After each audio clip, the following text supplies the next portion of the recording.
Hello everyone, welcome to my channel Pharma Simplified. This is my very first video and today we are starting from the very basic, that is one of the most common disease, diabetes mellitus.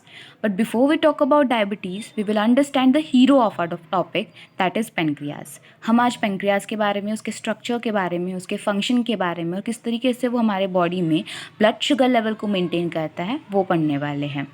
Pancreas जो होता है it is a mix gland. It is located behind the stomach और ये दो चीज़ें contain करता है, exocrine part और एंडोक्राइन पार्ट. एक्सोक्राइन पार्ट का काम होता है कि वो हेल्प करता है डाइजेशन में by secreting the enzyme like amylase, lipase and proteases और ये एक्सेस अमाउंट में पेनक्रियाज में प्रेजेंट रहता है. वही एंडोक्राइन पार्ट जो होता है वो 1% रहता है और ये क्लस्टर फॉर्म करते हैं या फिर उनके पास क्लस्टर होते हैं जिसे आप बोलते हो आइसलेट्स ऑफ लाइंगरहेंस. ये फॉर्म करते हैं क्लस्टर को जिसे आप कहते हैं एसिनाई या group of exocrine cell. Acini से रिलीज होता है पेनक्रियाटिक एंजाइम. ठीक है, ये चीज़ आपको ध्यान में रखनी है. Let's see the diagram. ये हमारा पेनक्रियाज है और ये पेनक्रियाज में this are the exocrine cell and these are the endocrine cells. I hope आपको समझ में आ रहा हो. एक्सोक्राइन सेल में एक एंडोक्राइन सेल में एक एंडोक्राइन सेल कंटेन करता है 4 cell, that is alpha cell, beta cell, delta cell and F cell. Alpha cell जो होता है उसका परसेंटेज होता है 17 से 20%, बीटा सेल में होता है 70%, डेल्टा सेल 7%, तो एफ सेल 6%. अल्फा सेल से सिक्रीट होता है ग्लूकागॉन जो ब्लड शुगर लेवल को बढ़ा देता है एंड बीटा सेल जो होता है वो सिक्रीट करता है इंसुलिन जो ब्लड शुगर लेवल को कम कर देते हैं. मतलब इंसुलिन और ग्लूकागॉन एक टीम की तरह काम करते हैं, एक कम करने का काम करता है तो एक बढ़ाने का काम करता है.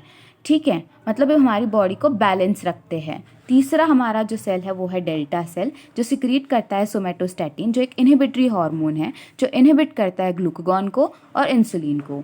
वही एफ सेल जो होते हैं वो पेनक्रियाटिक पॉलीपेप्टाइड होते हैं जो हेल्प करते हैं डाइजेशन में by controlling enzyme and bile secretion. जब हमारी बॉडी अच्छी रहती है तो कोई डिसीज़ नहीं होती, लेकिन जब हमारी बॉडी में डिसबैलेंस हो जाता है तो डायबिटीज़ जैसी चीज़ें चालू होती है. डायबिटीज़ 2 टाइप के होते हैं, diabetes mellitus and diabetes insipidus. Diabetes mellitus में ब्लड शुगर लेवल बढ़ जाता है क्योंकि हाइपोग्लाइसेमिक कंडीशन हो जाती है. अब क्यों बढ़ता है? क्योंकि एक मेटाबॉलिक डिसऑर्डर है, ग्लूकोज टूट नहीं पाता है जिसकी वजह से वो एक्यूमुलेट होते रहता है और इसका लेवल बढ़ते जाता है, इसीलिए हमने इसको मेटाबॉलिक डिसऑर्डर कहा. अब इसमें शुगर में ब्लड और यूरिन दोनों में शुगर ग्लूकोज का लेवल हाई हो जाता है. यहाँ पे डायबिटीज़ इंसिपिडस में एक डिसऑर्डर होता है जिसे कहते हैं एडीएच डेफिशिएंसी या फिर kidney inability to respond to ADH. एक ऐसा डिसऑर्डर जिसमें एडीएच जो होता है एंटी डायरेटिक हार्मोन जो यूरिन को रिटार्ड करने का काम करता है, अपोजिट काम करता है डायरेटिक हार्मोन के, उसकी डेफिशिएंसी होती है. तो अगर एडीएच की डेफिशिएंसी हुई मतलब अगर वो कम है तो ऑफकोर्स यूरिनेशन बढ़ेगा और उसकी वजह से बहुत ज़्यादा यूरिनेशन होगा जिसकी वजह से डायबिटीज़ इंसिपिडस होता है. ये कंडीशन डायबिटीज़ इंसिपिडस में देखने को मिलती है. यहाँ पे जो मेन हार्मोन इन्वॉल्व है वो है इंसुलिन और यहाँ पे जो इन्वॉल्व है वो है एडीएच जो हाइपोथैलेमस पार्ट से प्रोड्यूस होता है. इसका जो कॉज होता है वो होता है इंसुलिन की डेफिशिएंसी टाइप 1 की या फिर इंसुलिन का रेसिस्टेंस टाइप 2. और यहाँ पे तो आपको पता ही है कि एडीएच की डेफिशिएंसी होती है. जो पूरा इफेक्ट हमारी बॉडी में आता है वो होता है कि ग्लूकोज लेवल बढ़ जाता है और यहाँ पे इंक्रीज होता है यूरिन का आउटपुट और वाटर लॉस. यूरिन की कैरेक्टरिस्टिक कैसे समझ सकते हैं? ऑफकोर्स स्वीट नेचर की स्वीट टेस्ट रहेगा और यहाँ पे टेस्टलेस रहेगी यूरिन.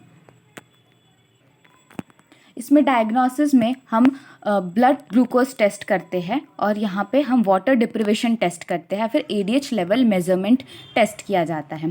ट्रीटमेंट में अगर आप देखोगे तो यहाँ पे इंसुलिन की थेरेपी दी जाती है या फिर ओरल हाइपोग्लाइसेमिक ड्रग दिए जाते हैं या डाइट या एक्सरसाइज रिकमेंड किया जाता है. यहाँ पे डेस्मोप्रेसिन जैसे ड्रग्स एडीएच को रिप्लेस करते हैं. सिंपल भाषा में समझे तो डायबिटीज़ मेलाइटस में शुगर की प्रॉब्लम होती है और इंसुलिन का इशू आता है. वही डायबिटीज़ इंसिपिडस में एडीएच की इशू आती है, वाटर का प्रॉब्लम आता है और यूरिन हाई हो जाती है without sugar. Right.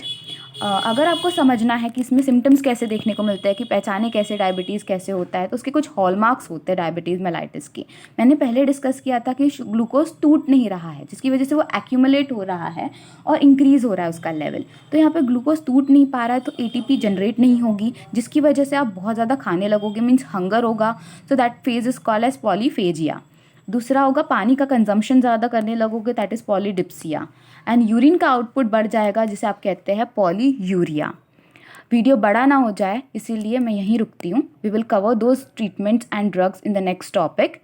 I hope this was a very simple explanation of how our pancreas control blood sugar and what happens in diabetes. अगर आपको ये वीडियो अच्छा लगा हो, so don't forget to like, subscribe and comment below which topic you would like me to explain next.